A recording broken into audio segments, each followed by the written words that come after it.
Wage labor and capital. Karl Marx.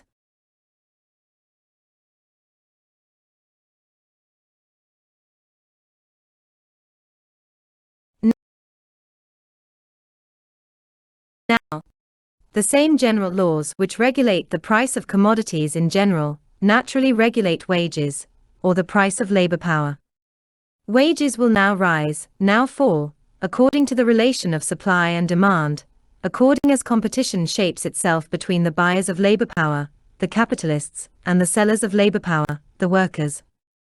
The fluctuations of wages correspond to the fluctuation in the price of commodities in general.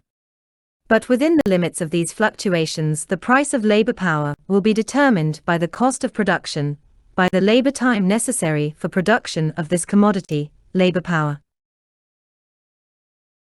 What, then, is the cost of production of labor power? It is the cost required for the maintenance of the laborer as a laborer, and for his education and training as a laborer.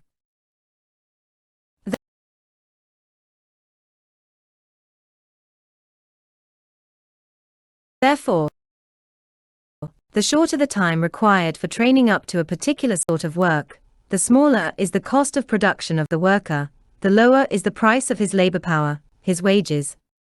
In those branches of industry in which hardly any period of apprenticeship is necessary, and the mere bodily existence of the worker is sufficient, the cost of his production is limited almost exclusively to the commodities necessary for keeping him in working condition. The price of his work will therefore be determined by the price of the necessary means of subsistence. Here, however, there enters another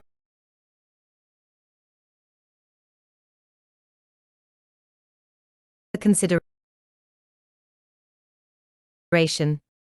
The manufacturer, who calculates his cost of production, and in accordance with it, the price of the product, takes into account the wear and tear of the instruments of labor.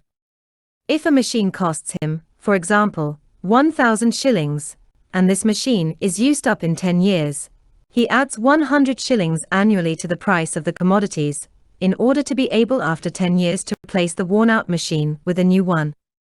In the same manner, the cost of production of simple labor power must include the cost of propagation, by means of which the race of workers is enabled to multiply itself, and to replace worn-out workers with new ones.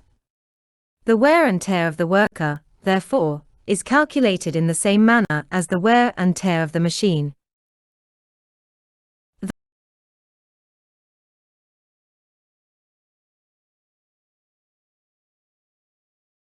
Thus,